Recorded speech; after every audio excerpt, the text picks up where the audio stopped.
그다음에 이제 두 번째로 우리가 이제 인문한자에서 배울 게 후의 사일이라고 하는 인문한자인데요. 지난 시간에 했던 거기 때문에 연결해서 하려고 해요.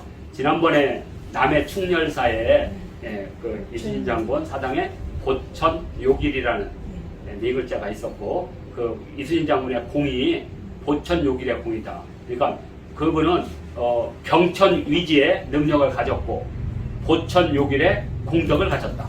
그때 이제 보천과 요길에 대한 설명이 있었고요. 오늘은 그 요길의 추가적인 설명으로 아마 이게 저기하고도 관련이 있어요. 남원의 광안궁하고도 관련이 있기 때문에 자, 설명해 드리도록 합니다. 자, 여기 후라고 하는 거 한자를 계속 하지만 원래 이것은 임금 후자입니다. 원래 임금 후자 고대. 그래서 이 후자를 쓰는 사람 중에 하나가 동후라는 말이 있고요. 다 역사적으로 좀 유명한 거고요. 하나는 후예라는 인물이 나옵니다. 다 후자를 쓰죠.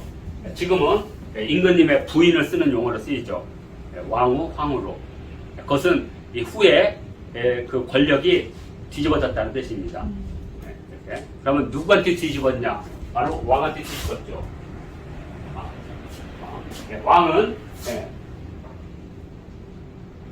이렇게 생긴 옥으로 만든 도끼를 메고 있는 모습이에요. 옥이 갖고 있는 상징성이 하늘에 천명을 받은 존자. 그래서 왕이라고 하거든요. 나중에 설문해자라는 한자가 있습니다. 2000년 전에 만들어진 설문해자, 그걸 줄여서 문자란 말이 만들어지게 되는데, 거기에는 천지인을 꿰뚫어서 세상을 통치하는 자, 이렇게 만들었고, 많은 사람들이 지금도 그렇게 얘기하고 있죠. 임금회라는 게 하늘천. 특히 이성계의 그 왕이 되는 신화 중에 석가래가 무너졌는데, 집이 무너졌는데 등짝에 세 개가 있어가지고 천지인을 관통하는 왕이 될 상이다. 근데 그것은 설문해자가 주로 한나라 때 이제 유학이 한참 번성할 때 만들어진 책들이에요. 그러다 보니까 유기적 관점으로 고대인들의 신화나 이런 것들은 다 부정하다 보니까, 그래서 이 왕은 옥의 속만 있다고.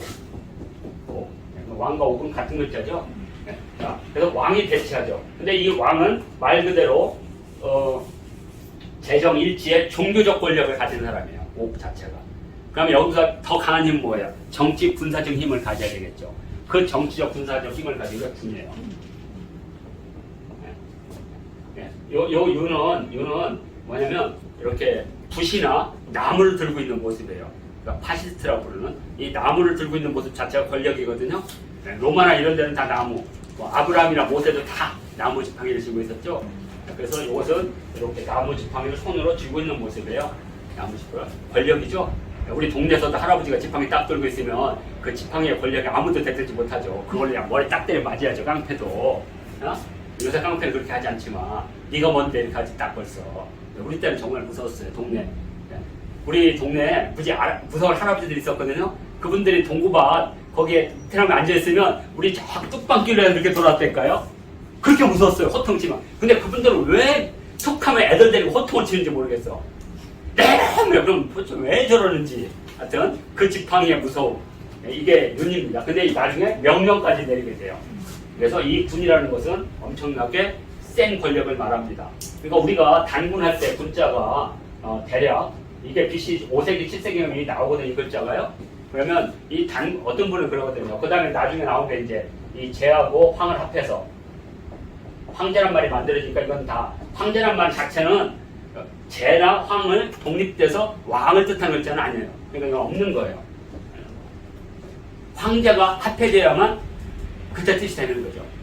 그래서 나중에 이제 황자 따로 해가지고 뭐 황상 이렇게 부르고 제도 따로 이렇게 부르는 거지, 원래는 황과 제가 합해서 진시황제 때 처음으로 쓰여진 용어예요. 그전까지 존재하지 않는 용어니까 의미가 없어요. 그러니까 이 군이란 말이 엄청나게 오래된 글자라는 걸 알 수가 있어요. 그런데 어떤 사람이 이렇게 말했어요. 어떻게 중국은 다 황제인데 왜 우리는 단군이냐고, 우리도 단제라고 하자고. 만약에 우리 삼국연에서 단제라고 했다면 이건 위서예요. 위서예요. 그때는 이 제를 안 썼거든요. 그러니까 글자에는 다 시대적인 역사와 나이가 있는 거죠. 그래서 군이라는 이름 자체가 되게 큰 거고요. 또 이것은 뜻으로도 군이지만 음으로도 군이에요. 칸. 그리고 단은 이 글자 자체에서 재단 듯해. 이 글자 자체가 재단. 단자가. 그래서 나중에 단군이 이렇게 단자도 쓰입니다. 재단할 때. 요 재단 요게 바로 신전을 뜻하는 글자거든요. 예전에 신전을 뜻하는 글자. 그렇기 때문에 이 단이나 이 단, 단지 다른 것은 이 단의 주변에 흙으로 이렇게 쌓은 거와 나무로 쌓은 거잖아요. 그러니까 이게 더 오래된 거겠죠? 예. 아, 흙으로 쌓은 거보다 나무로 쌓은 게. 그렇죠. 나무를 일단 이렇게 주변을 세우다가 좀 더 지나면 흙으로 이렇게 쌓겠죠. 그러니까 우리도 생각하면 집에 개나리로 이렇게 된 집과 흙담이나 돌담으로 한 집이 있으면 어느 게 더 비싼 거예요. 흙담, 돌담을 사용하는 것처럼 이렇게 보시면 될 것 같습니다. 그러니까 단이란 말 속에는 이미 재단이라는 뜻을 갖고 있는데 이 글자가 또 하늘 뜻한 글자냐, 천. 그래서 이것을 다른 말로는 천군이라고 부를 수가 있죠. 그러면 망한의 소도의 특별한 권력을 가진 사람을 우리가 천군이라고 그러죠. 이것을 우리 유식한 몽골 말로는 탱구리칸이죠. 탱구리칸. 또는 켠칸이라고 부르죠. 이렇게. 이거 이미 다 논문 나왔어요. 우리나라 학자들이 이런 걸 소개를 안 해서 그렇지. 중국 같은 데는 임간이라는 사람 같은 사람은 이미 흉노라든지 북방민족의 역사를 연구하면서 흉노에 선우라고 하는 것이 글자가 잘못됐다고 본 거죠. 이게 왜 선우라고 있냐 이거죠. 이게 왜 우냐 이거죠. 이 사람이 이걸 단간이라고 본 거죠. 북방민족의 왕후인 탱구리 칸이다. 그러면 저는 정확하게 봤어요. 왜 선우라고 해놓고 왜 표현을 하는지 알아요? 천지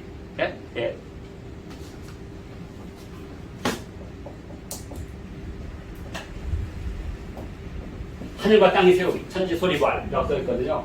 그리고 다른 말로는 탱리고도라고 썼거든요. 탱리고도. 탱리고도를 우리 순수 말로 하면 탱구리 고추란 말이에요. 탱구리 고추. 탱구리 고추. 고추는 아들이란 뜻이고요. 지금의 고추는 이거 고추고요. 원래 순수 국어에서 고추는요 아들이란 뜻이에요. 자식. 고추. 그리고 탱거리는 하늘. 그러니까 하늘의 자손. 그 우리 말하면 천손이잖아요. 하늘의 자손. 이게 다 북방민족에 있었던 이야기들인데 워낙 세월이 오래 지나다 보니까 유학자들이 이런 거 모르는 거죠. 그래서 이제 이 후는 왕호다 이렇게. 그래서 여기 동후라는 거 뭐냐면 여기 동후가 나오죠. 이 동후는 순임금이 중국의 순임금이 왕이 된 후에 첫 번째 한 게 동쪽에 임금을 만나서 도량형과 시간을 맞췄다는 무지 유명한 말이 있어요. 사근동후라는 말이. 근데 그 서경에 그것을 우리나라는 어떻게 부르냐면 동쪽의 제후로 하여금 찾아뵙게 하다라고는 이상하게 피동으로 만들어 버렸어. 그냥 사근동후는 뭐냐면 근이란 말이 찾아뵙다라는 거예요. 원래 낮은 사람이 찾아뵙다 이렇게 쓰거든요. 사근동후. 사자는 이제 어조사예요. 삼가 근 찾아뵙다. 아랫사람이 윗사람을. 근데 동후를 찾아보면 동후가 더 높은 사람이잖아요. 그러면 순임금이 있을 때 동쪽의 임금은 누구겠어요? 당국이 없잖아요. 이렇게 해석하면 안 되잖아요. 중국인들이나 우리나라 유학자들은. 그러니까 사근동을 어떻게 해석하냐면 동쪽의 제후를 하여금 찾아뵙게 하다.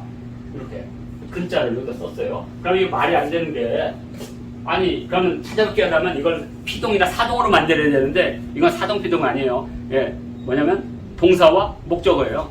동후를 찾아뵙다. 아주 간단한 것을 막 비비꼬아 이렇게. 그때 이제 후자가 여기서 나온 거고요. 그리고 후자가 그 자체가 임금이라는 뜻을 갖고 있고, 그 다음에 후예가 바로 그런 의미에서 임금인데요. 이 사람은 어떠냐면 하나라 때, 하나라를 세운 상 때 그 위에 잠깐 찬탈해서 왕을 한 적이 있어요. 예라는 사람이. 근데 후라는 말은 임금이라는 뜻이죠. 그리고 예라는 말은 어떤 거냐면 저는 예를 이렇게 봅니다. 우리말로 예를 쓰라면 예를 갖다 만약에 썼다. 예를 만약에 뭐라고 하냐. 그럼 저는 이거는 이렇게 읽을 거예요. 듀무르라고. 듀무르. 활을 잘 쏘는 영웅. 우리말로 듀무르. 듀무르를 한자로 쓰면 주몽이 되겠죠. 주몽이란 말 자체가 활을 잘 쏘는 사람. 북방어로 부여어로 듀무르입니다. 듀무르. 선사자. 듀무르.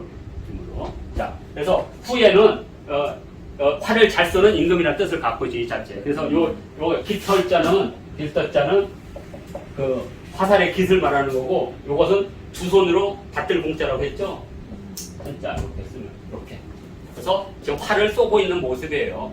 자, 그러면 뭐냐면 이제 요나라 임금 때 갑자기 그 재준과 희와 사이에 낳은 10개의 태양이 어느 날 갑자기 인간 세상을 보고 싶은 거예요. 이렇게. 그래서 10개의 태양은 그 10개 태양으로 보시지 말고요. 옛날 날짜를 계산할 때 10일 단위로 날짜를 계산하던 순이라고 하는 날짜를 계산하시면 돼요. 이 순. 열흘 순자거든요. 열흘 순이라고 뭐냐면 갈고리에 이렇게 해가 걸렸다는 뜻이에요. 그래서 하루에 하나씩만 뜨라고. 그래서 이게 이제 지난 시간에 우리 이것도 배우는데 10개의 태양이 한꺼번에 나오면 안 되니까 하나의 태양만 나오게 하고 그 태양이 한 바퀴 돌면 지치고 힘들었기 때문에 씻어준다 그랬죠. 가면과 함지의 연못에다가 그것을 희화했기 때문에 그것을 보천 6일에 때 6일에 공이다 이렇게 배웠죠.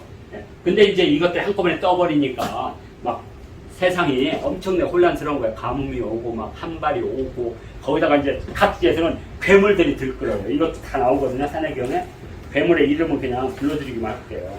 왜냐면 이거 하면 눈이 막 뒤집혀지니까. 그래서 이때 막 각지에서 이상한 괴물들이 쏟아져요. 그게 뭐냐면 안류. 우리 궁궐할 때 많이 배울 거예요. 상징에서 안류. 그다음에 착취. 그다음에 구영, 배풍, 그다음에 봉희, 수사 이렇게 제가 이제 쳐드릴게요. 쓰진 않고. 그래서 안류나 착취나 구영이나 배풍이나 봉이나 수사 등과 같은 수많은 괴물들이 나타나서 인민들을 뺏어가고 먹을 게 없으니까 이놈들이 이제 드디어 숲에서 나와서 백성들을 뺏으니까 이제 후예가 전부 그들을 다 잡아다가 죽이고 묶어두고 해서 다 이제 평정을 했어요. 야 마지막 남은 거 저 하늘에 10개. 그때 이제 몸도 마음도 지치니까 저쪽 함지에 서쪽 서왕모가 불사약을 준 거죠. 후예한테 네가 이걸 먹고 가라. 만약에 뜨거운 태양에 가면 죽을 수도 있으니까. 근데 이 사람은 화를 잘 쏘니까 그냥 고무도 당당하게 이 불사약을 자기 부인한테 줬단 말이에요. 그 부인 이름이 항아가 되는 거예요. 항아. 이거 잘 해야 돼요. 왜냐면 이게 상자인데 발음으로는 항으로 읽어요. 이게 아자인데, 그래서 상한데 항아라고 읽어야 돼요. 많이 틀려요. 이게 글자로. 그래서 항아, 이 부인 항한테 이 불사약을 맡기고 간 거죠. 그리고 갈 때 늘 이렇게 산천으로 돌아다니면서 괴물을 잡을 때 손자같이 달리던 신주라는 배도 놓고 갔단 말이에요. 신주. 산천 냇가를 이렇게 다니던 그때 이제 10개의 태양을 이제 놓고 이제 9개를 또 이제 하나가 있어야 되니까 하나씩 쏟아지마다 다 까마귀로 변신하는 거죠. 그래서 그 까마귀를 탕곡이라는 동쪽의 큰 바다, 그 탕곡에는 부상이라는 어마어마한 무려 9,000장이나 되는 나무가 있었죠. 거기다가 다 묶어둔 거죠. 하루 하나만 뜨라고. 그래서 드디어 얘가 해를 쐈다는 뜻이고요. 후에 4일 또는 예사 10일, 예사 9일 이런 말이 있거든요. 얘가 쐈다. 9개의 태양을. 이런 거 다 같은 말입니다. 자, 그래서 드디어 태양을 전부 이제 묶어서 까마귀가 된 것을 다 이제 묶고, 그래서 우리나라 신화에 나오는 신담수에 다 까마귀가 있는 겁니다. 고구려 고문가가 신화에. 자, 근데 문제는 이거죠. 아니, 남편이 보무도 당당하게 온 거죠. 보무도 당당하게. 그래서 그 남편이 두고 간 신주를 타고 호라당 달라로 톡군 거죠. 그 항아가. 그래서 이제 갔더니 거기에 궁궐이 하나가 있는 거죠. 그 궁궐 이름이 광안궁이었죠. 이제 광안궁은 왜 생겼는지를 말씀드릴게요. 그 이름이 원래는 광안궁이 아니겠죠. 월궁이죠. 그냥 월궁. 달의 궁궐이니까 월궁. 근데 왜 광안궁이라고 하나? 자, 이제 후예가 이제 드디어 세계를 평정하고 이제 왕이 됐어. 이제 드디어 이 힘으로 찬탈해서 왕을 했어. 근데 그 후예가 자기 혼자 다스리지 못하니까 자기의 가장 절친한 친구자 부하인 한착이라고 하는 애를 데리고 궁궐 들어갔는데, 이 한착이 항아의 모습에 반한 거예요. 달날에 숨어있는 항아의 얼굴을 보고 반했어. 그래서 저놈을 죽이면 저 항아가 나한테 올 것이다. 그래가지고 후예를 죽이고 왕이 돼버린 거예요. 예, 다 사용해 나온 말입니다. 한차비 할 때 이제 한차비 여기서 등장하네요. 한차비. 자, 그리고 나라 이름을 바꿔요. 상나라를. 뭘로? 한이란 나라로. 한이란 나라를 바꾸고 이 어마어마한 궁전을 져요. 그리고 그걸 누구한테 바치는 거예요? 항한테 바치는 거죠. 그래서 항아가 남편을 대신하고 한차한테 시집오죠. 나중에 이제 전 인민이 이제 들고 일어나서 이제 한창을 죽이면서 이제 두 사람은 이제 쓸쓸하게 세상을 떠나요. 이걸 끝. 예. 그러면서 그때 이제 이 한창에 있던 그 궁, 예. 그게 한궁이거든요. 그래서 한궁, 그 한궁이 이제 달나라에 있던 그쪽으로 지명이 올라가는 거죠. 쭉. 그래서 월궁이 드디어 한궁이 됐고 나중에 광자가 더 더해져요. 예. 나중에 이제 그게 당나라 때쯤 그 시에 광자가 붙어요. 예. 그 8월 달이 되면 달이 가장 밝거든요. 그때 달의 저쪽은 가장 추워요. 가장 밝은데 가장 추워. 그래서 가장 넓은 추위. 그러니까 한궁에 아주 넓고 넓은 한궁에 추위 아주 그 엄청난 그 추위 그냥 그 냉한 기운이 있다. 그것을 한자로 뭐라고 부르냐면 그것도 있는데 제가 하루아침에 이런 걸 모두 다 찾을 수는 없고 이렇게 돼 있죠. 광항 청허지부라고 청허 맑을 청자다 비러자 딱 그런데 그냥 그 궁 하나가 탁 있는데 푸르하죠. 그럼 왜 그러냐? 그 8월달이 가장 덥거든요. 그러니까 사람들이 제일 꿈이 뭐예요? 그렇죠 시원한데 마치 우리가 열하에 가서 그 피서하듯이 그래서 그 열하성에 가면 피서 한 장 있잖아요. 그리고 박지원이 간 게 그래서 열하일기잖아요. 그러니까 청나라의 왕도 거기 가서 사냥도 하고 여름을 쉬죠.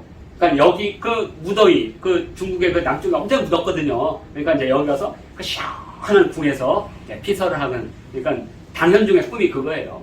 그런 광흥에 가서 이렇게 옆에 항아와 닮은 양귀비. 그렇지 양귀비 데리고 피서를 가고 싶다는 마음을 표현한 거기에 광한이란 말이 처음으로 나와요. 그게 두보시에 나오는 거. 두보 맞아요. 두보시. 저보다 더 잘하네. 아니 선생님 예전에 얘기해 주셨어요. 예. 그래서 이제 광한궁이란 말이 이제 이때 처음으로 광한이란 말이 처음으로 등장해서 그다음부터 달나라에 있는 걸 광한궁이라고 했고 이제 중국이 달나라에 이제 우주선을 띄우는 이제 2025년 프로젝트를 했잖아요. 그러면서 그 황하 그죠? 이 신주는 거기 우주선이 신주고 이 우주선을 띄우는 그 로켓 이름은 항하라고 창어라고 그랬죠. 창어. 항하와 신주를 중국이 가져간 거죠. 달나라 이 신화를. 그래서 후에 사일은 그런 달나라에 대한 신화, 토끼에 대한 신화, 그 다음에 궁궐에 있는 우리 궁녀를 부르는 항아라는 이름으로 현재도 남아있는 거죠. 그리고 남원의 광안궁으로도 남아있고 이게 다 같은 맥락 속에서 나온 신화적인 개념이에요. 이렇게 해서 이제 첫 시간은 이것으로 마치도록 하겠습니다. 감사합니다.